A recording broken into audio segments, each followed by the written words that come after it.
In the basement of a Georgia plantation in 1864, 23 children were discovered locked away.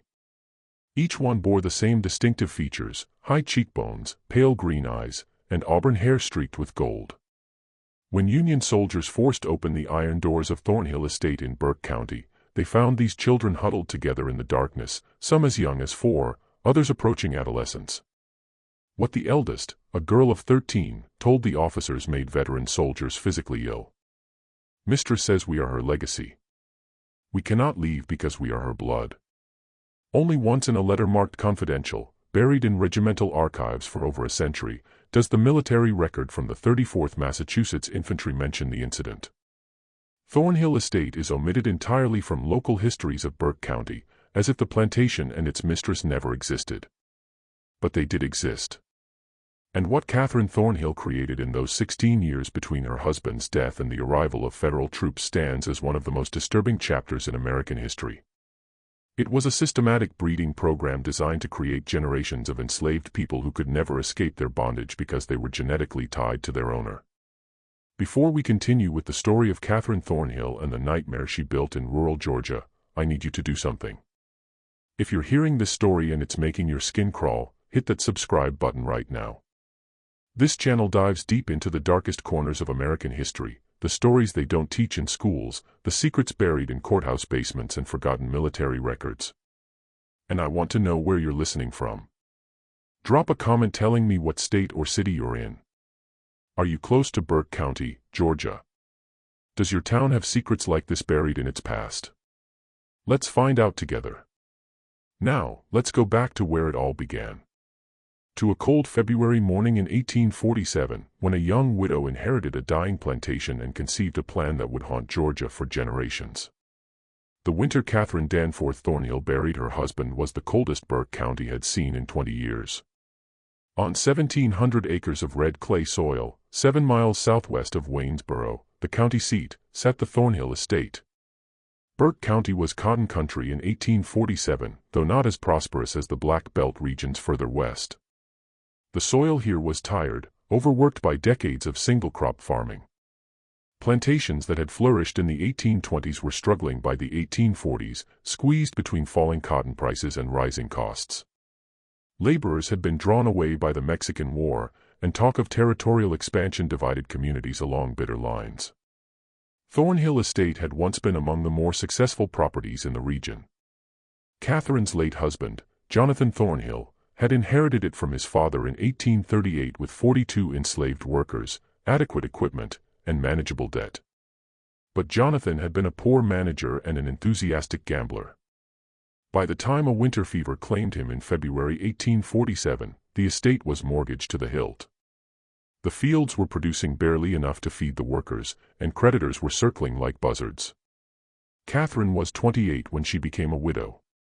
She had married Jonathan when she was 19, a strategic match arranged by her father, Theodore Danforth, a prominent merchant in Augusta.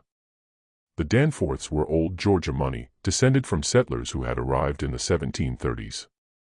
Private tutors had educated Catherine. She spoke French passably well and had been raised with expectations of managing a substantial household.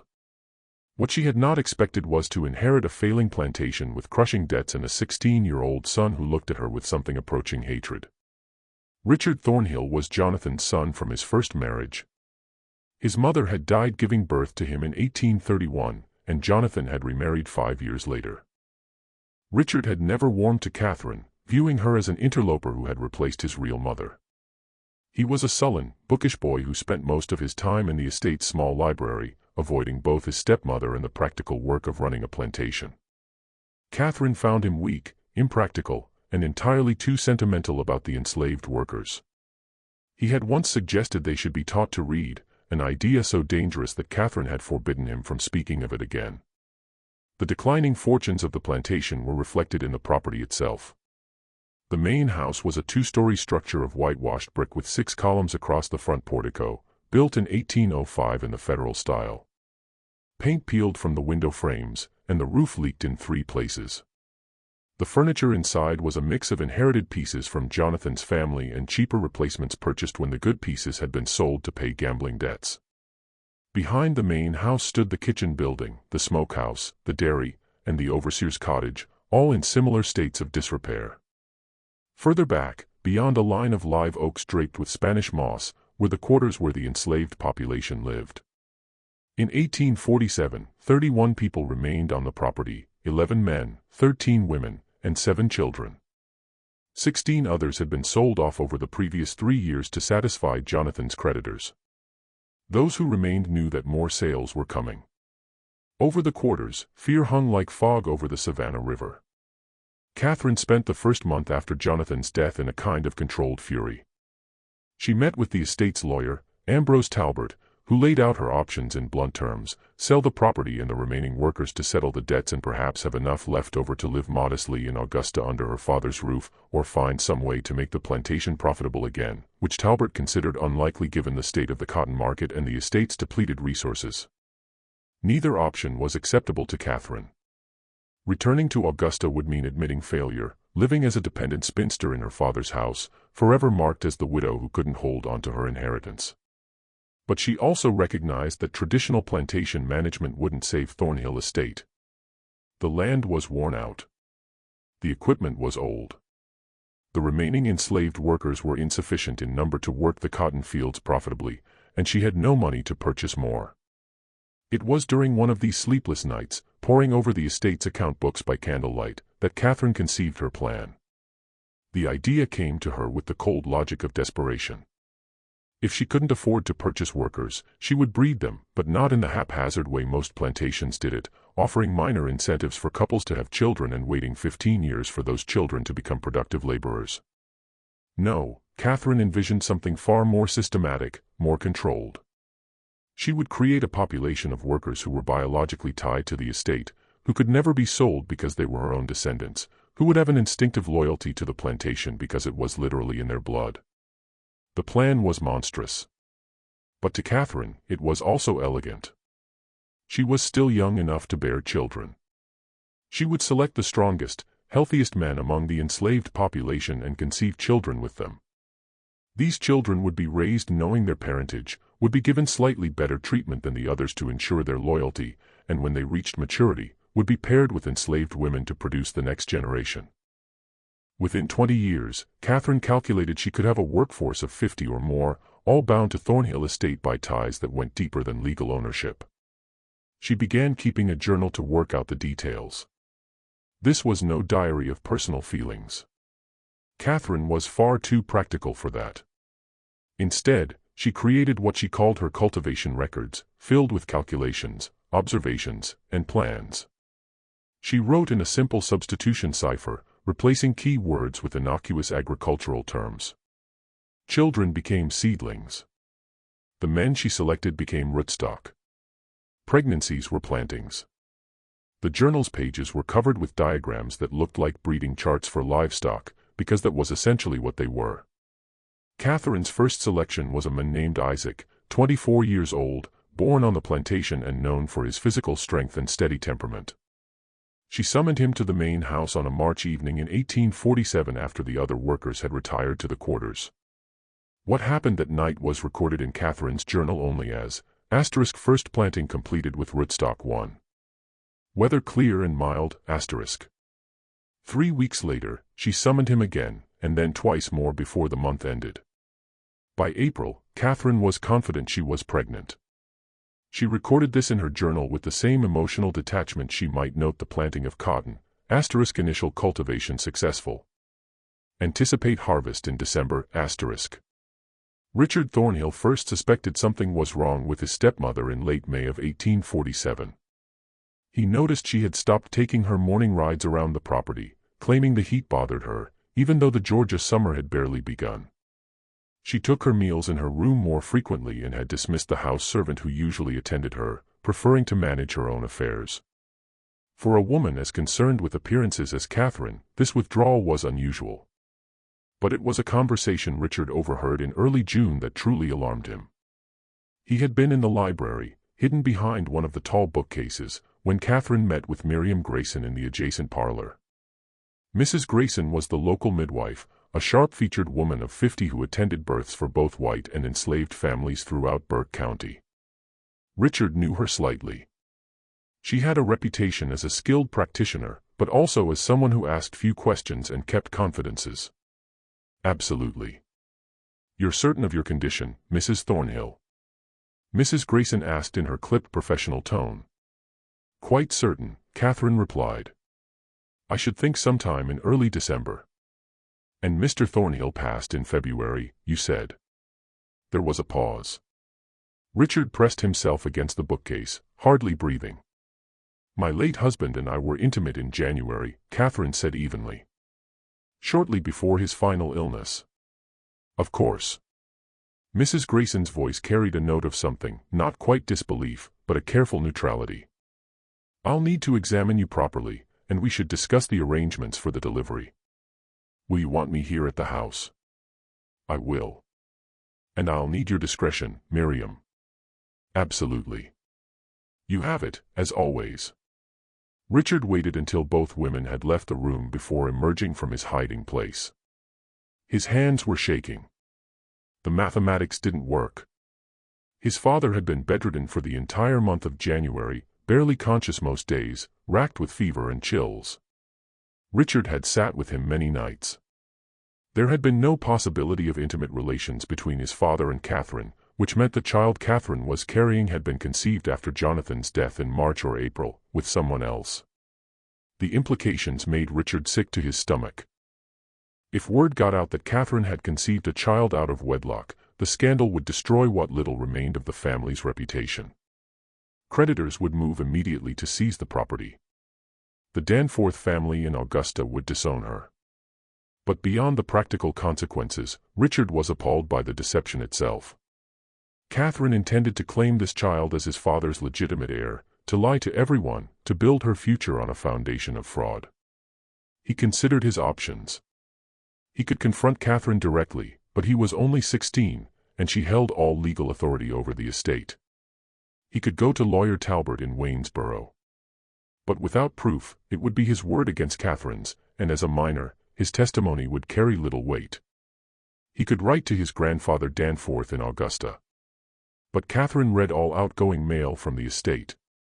Instead, Richard began to watch Catherine carefully, looking for evidence, trying to understand what she was planning. He noticed that she summoned Isaac to the main house regularly, always after dark, always when the overseer was away in town or occupied with duties elsewhere on the property. He saw how Catherine's manner toward Isaac was different from her treatment of other enslaved workers, not kind exactly, but less overtly hostile. She spoke to him in full sentences rather than curt commands. By July, Richard was certain Isaac was the father of Catherine's child.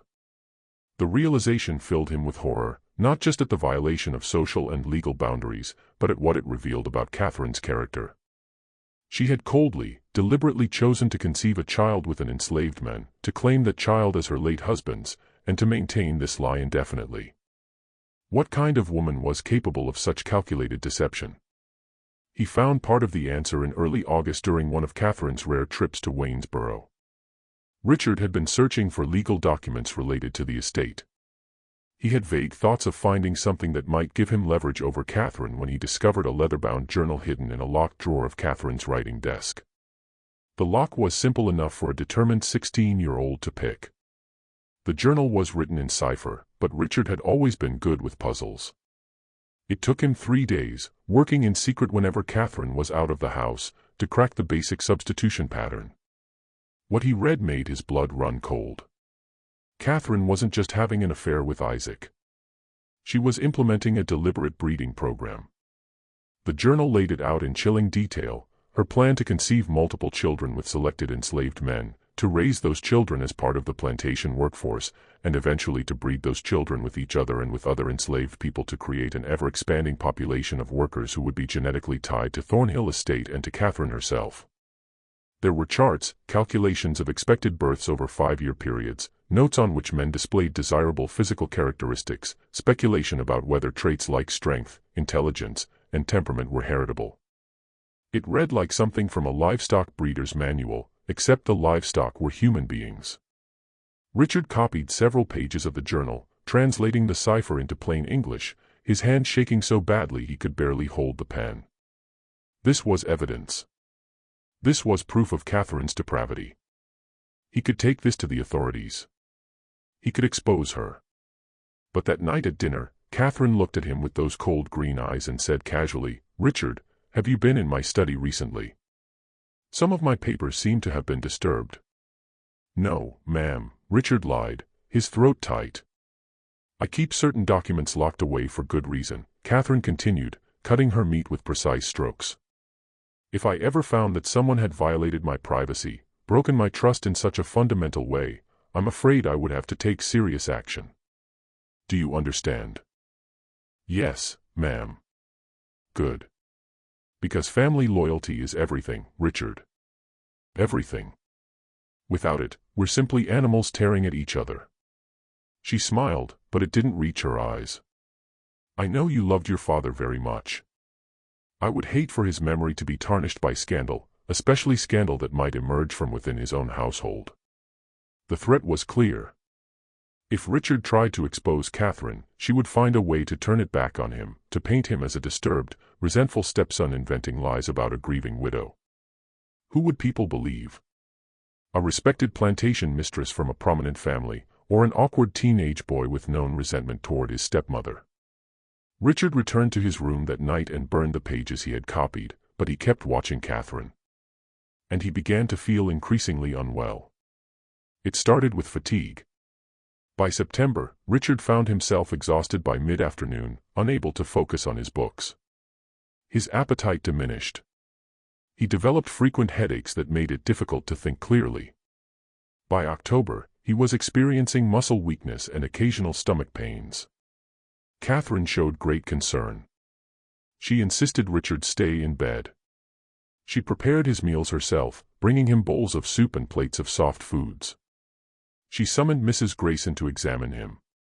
The midwife, who also served as a general medical practitioner in the absence of a proper physician, diagnosed nervous exhaustion complicated by possible consumption. She prescribed rest, fresh air when Richard felt strong enough, and a special tonic that Catherine obtained from a pharmacy in Augusta. "Tuberculosis often strikes young men of sensitive disposition," Catherine told Richard, adjusting his pillows with attentive care. "Your father had a cousin who died of it at just your age. We must be very vigilant." Richard knew better.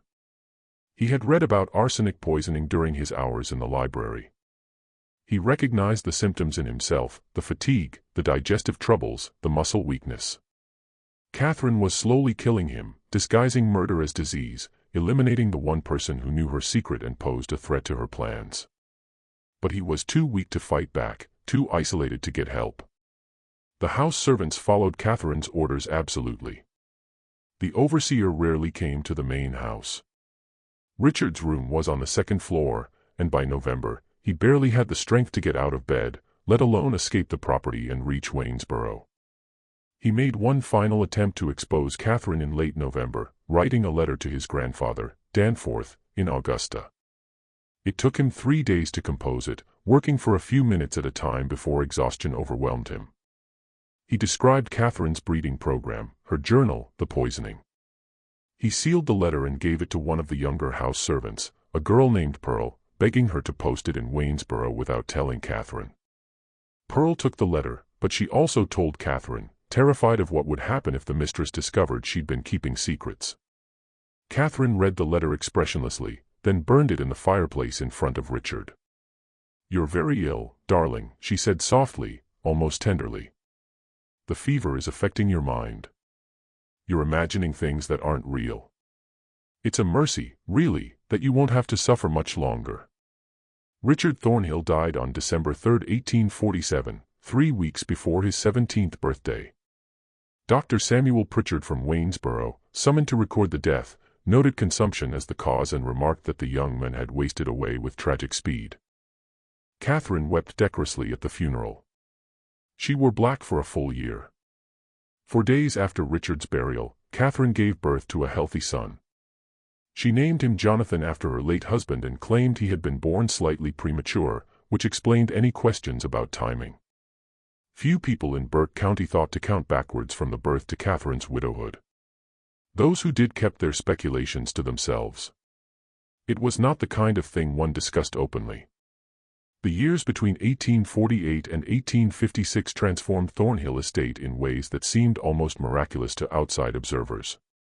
The plantation that had teetered on the edge of bankruptcy slowly regained its footing. Cotton production increased. The enslaved workforce grew. Catherine Thornhill earned a reputation as a shrewd, if somewhat reclusive, plantation mistress who managed her property with uncommon efficiency.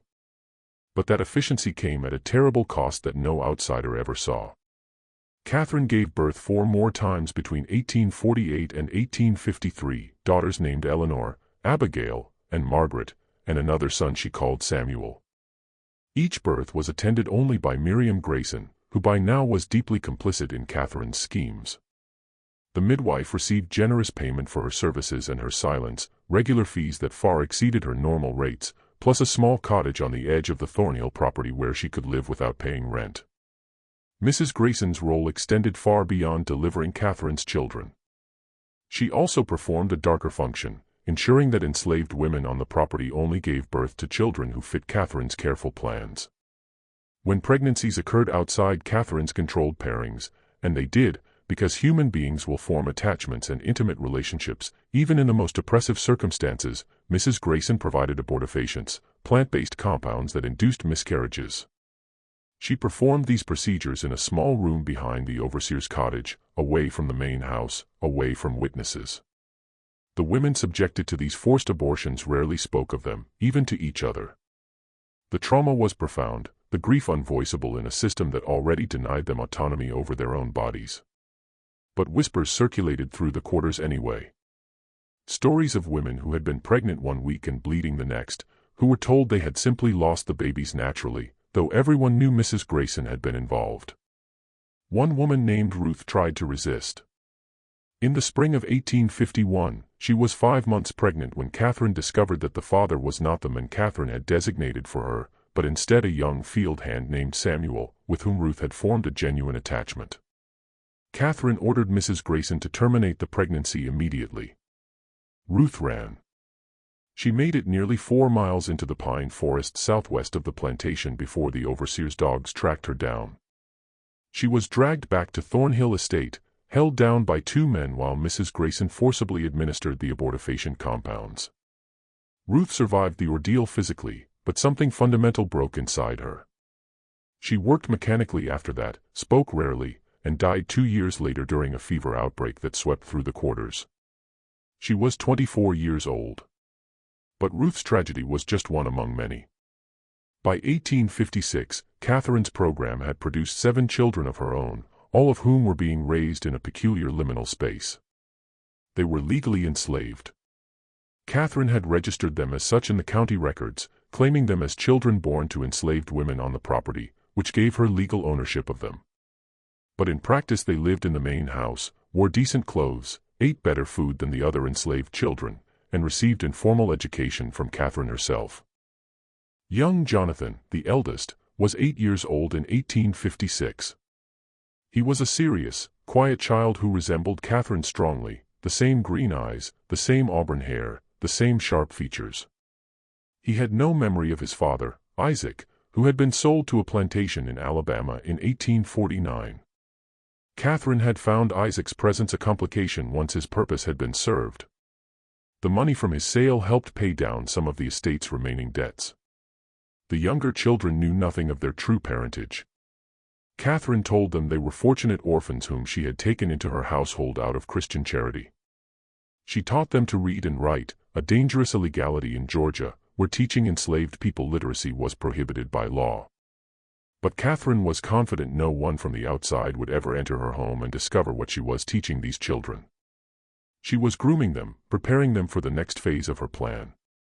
But that phase required patience. The children needed to reach physical maturity before they could be used for breeding. Catherine continued her meticulous record-keeping, tracking their growth, their health, their temperaments. She noted which children showed physical strength, which seemed more intelligent, which were more compliant. She was planning pairings decades in advance. In the meantime, she continued having children of her own. 3 more were born between 1854 and 1856, sons named William and Henry, and a daughter called Caroline. Each had a different father, carefully selected from among the enslaved men on the property. Catherine's criteria were ruthlessly practical: physical health, strength, decent teeth, good eyesight, no obvious impairments. She cared nothing for their personalities or characters. They were, in her mind, simply genetic material to be utilized. The men themselves had no choice in the matter. When Catherine summoned them to the main house, they came, knowing that refusal would mean brutal punishment or sale. Some of them understood what was happening, that the children Catherine bore would be their own biological offspring, even as those children would be raised to think of Catherine as their benefactor and savior. The psychological torture of this situation was extreme. They were forced to become fathers to children they could never acknowledge, never parent, never protect. One man named Thomas was summoned to the main house in 1855. He was 26 years old, married to a woman named Hannah, who lived in the quarters. Hannah was pregnant with their first child. When Thomas learned that Catherine intended to use him for breeding, he tried to refuse. The overseer, a brutal man named Virgil Kane, had Thomas whipped in front of the assembled enslaved population. 39 lashes that left his back scarred for life. Then Catherine had him brought to the main house anyway. Thomas complied. He had no other choice. But he never spoke to Hannah about what happened in the main house, and Hannah never asked. Some knowledge was too poisonous to voice. By 1856, Thornhill Estate housed a population that looked normal on the surface but was actually structured along Catherine's twisted logic. There were the field workers, about 20 adults and their children, who worked the cotton and corn under the overseer's supervision. There were the house servants, 3 women and 1 elderly man, who cooked, cleaned, and maintained the domestic space. And then there were Catherine's special children, 10 in total by 1856, ranging in age from 8 years old down to infancy.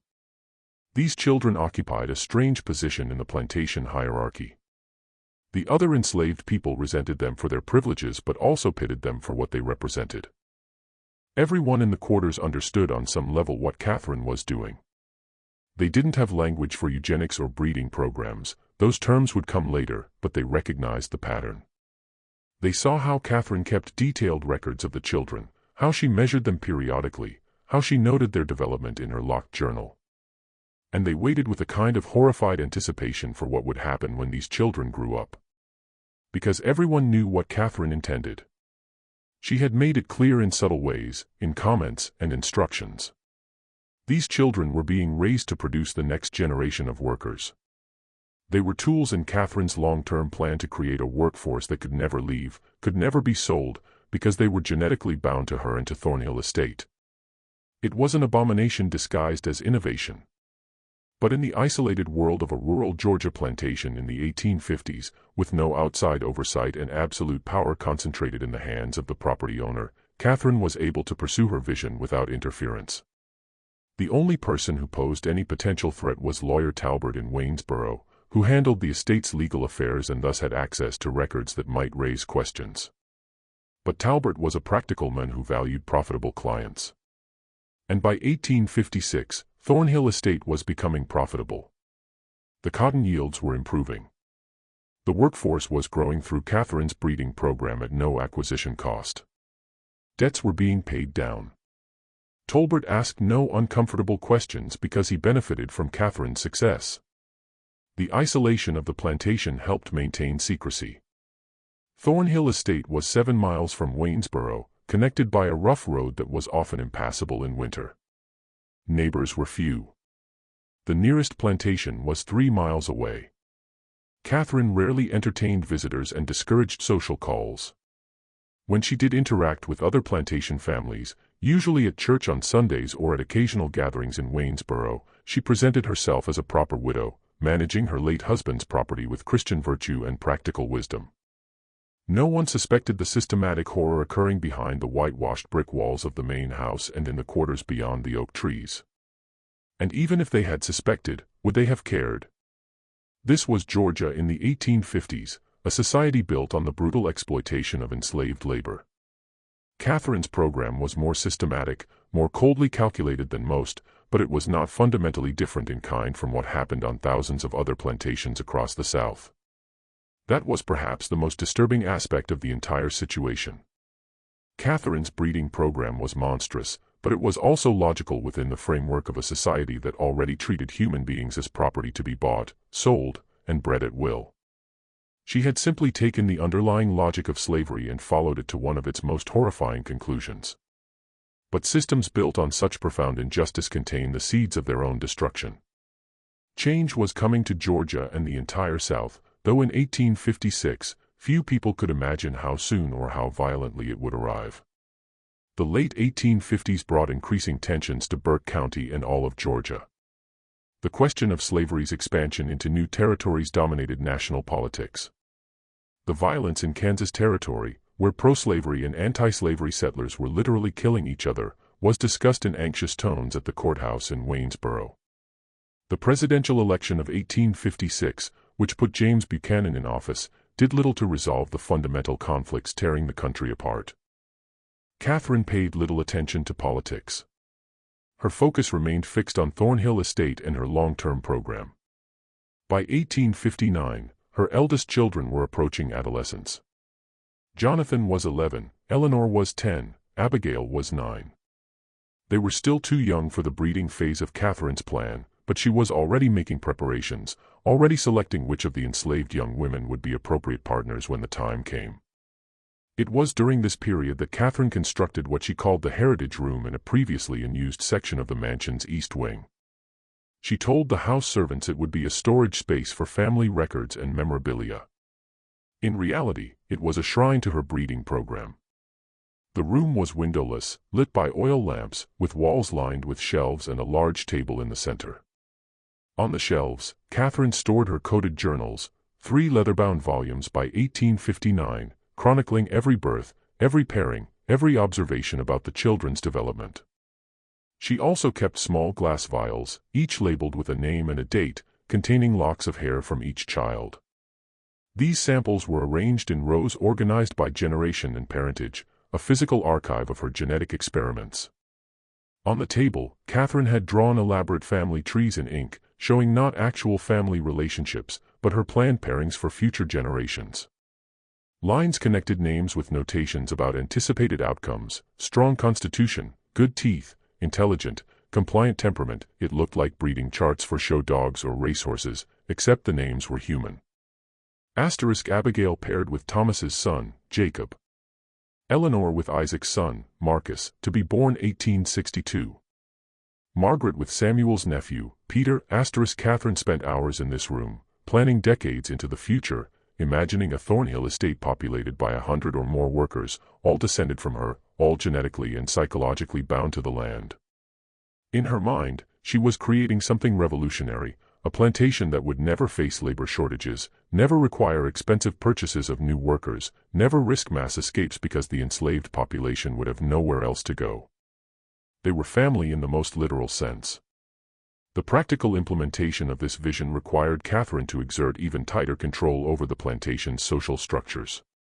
She began separating the children into different groups based on their roles in her program. The special children, her own biological offspring, continued living in or near the main house.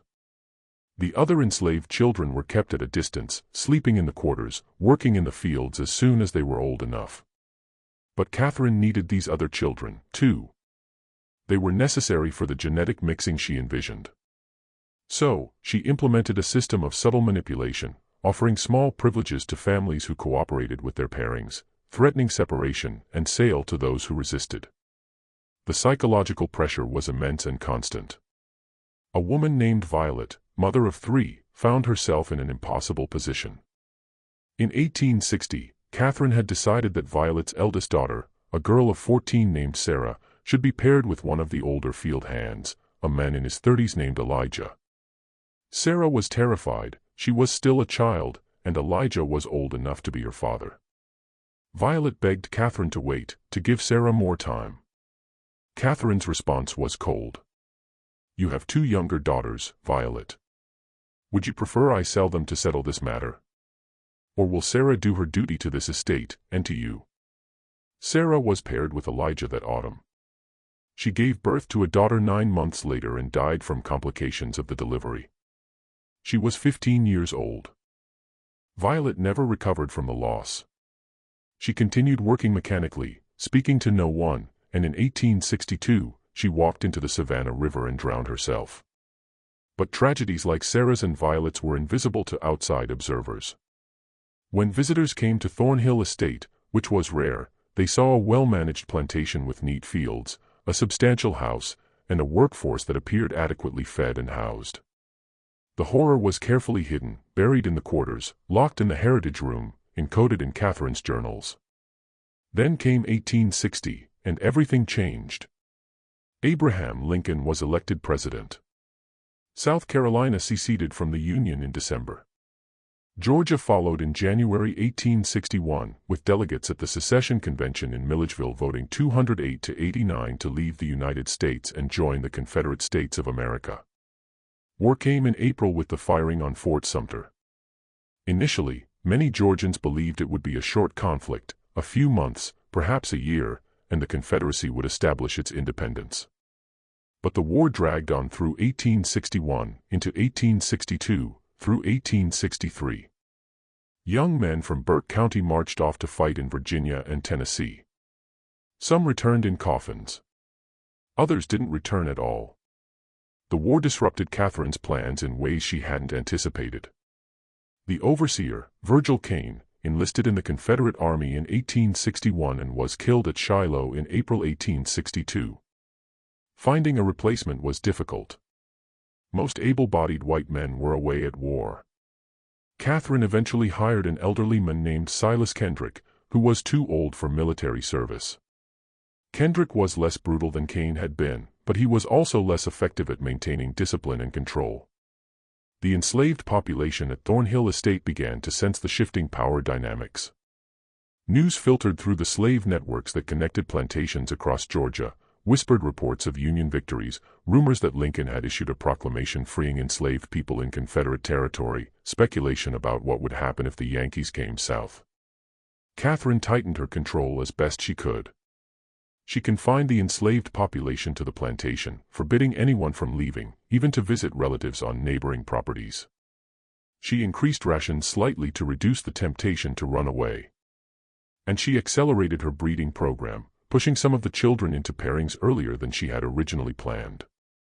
Jonathan, her eldest son, turned 15 in December 1862. Catherine decided he was ready. She had selected a young woman named Rachel, 16 years old, the daughter of one of the field hands. Rachel had no say in the matter. In February 1863, Catherine arranged for Jonathan and Rachel to be married. In a ceremony she conducted herself in the main house, a mockery of a wedding with no legal standing, designed purely to give a veneer of respectability to the breeding pairing. Jonathan, who had been raised in isolation from the other enslaved people and taught to think of Catherine as his benefactor, accepted this arrangement without question. He had no understanding of what had been done to him, no awareness that Catherine was his biological mother, no sense of the profound wrongness of the entire situation. Rachel, traumatized into silence, said nothing. But others in the quarters were watching. They saw Catherine pairing these special children, the ones she'd raised in the main house, with the other enslaved young people. They understood this was the next phase of whatever Catherine had been planning all these years. And a quiet, desperate rage began building in the quarters. A rage that would have nowhere to go until circumstances finally shifted in their favor. The spring of 1863 brought terrible news to Burke County. Confederate losses were mounting. The Union Army controlled the Mississippi River after the fall of Vicksburg. In July, Lee's invasion of Pennsylvania ended in disaster at Gettysburg. Shortages of food, cloth, and basic supplies made life increasingly difficult, even for white plantation families. For the enslaved population, conditions became harsher still as Catherine rationed everything more severely. But something else was happening at Thornhill Estate, something Catherine tried desperately to hide from the outside world. The children she had been breeding and raising were becoming aware of their true parentage. It began with Eleanor, Catherine's second-born daughter, now 14 years old. She had always been the most observant of Catherine's children, the one who asked uncomfortable questions. In May 1863, while helping Catherine organize papers in the study, Eleanor discovered one of the coded journals that Catherine had carelessly left unlocked. Eleanor had learned to read from Catherine herself. She was intelligent, curious, and bored with the limited reading material available in the house. The journal's cipher intrigued her. She spent 3 weeks working on it in secret, the same way Richard had done 16 years earlier, slowly decoding the substitution pattern. What she found destroyed her understanding of her entire existence. The journal detailed her conception, second planting with rootstock 2. Thomas, age 21. Excellent physical specimen. Strong back. Good teeth. Weather warm and humid. Anticipate harvest in late October 1848, Eleanor read the entry again and again, her hands shaking. Rootstock 2. Thomas She knew Thomas. He was one of the field hands, a quiet man in his 30s who never made eye contact with anyone. He was her father. Catherine was her mother. She was not an orphan raised out of charity. She was the product of Catherine's deliberate breeding experiment. The implications cascaded through Eleanor's mind. If this was true for her, it was true for Jonathan, for Abigail, for all the children Catherine had brought into the main house. They were Catherine's biological children, conceived with enslaved men, and they had been lied to their entire lives. Worse still, the journal laid out Catherine's plans for their futures. Eleanor read the notations about pairings, about anticipated offspring, about the creation of a self-sustaining workforce. She saw her own name in one of the charts, connected by a line to someone called Marcus, Isaac's son, to be born 1862. Pairing with Eleanor anticipated 1865, Eleanor felt physically sick.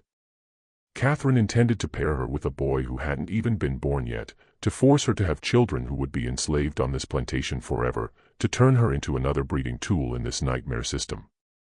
She confronted Catherine that night, her voice shaking with rage and horror. I read your journal. I know what you are. I know what I am. Catherine's face went still, her eyes cold as winter. You should not have done that, Eleanor. You're my mother. Thomas is my father. And you've been planning to breed us like animals. Eleanor could barely force the words out.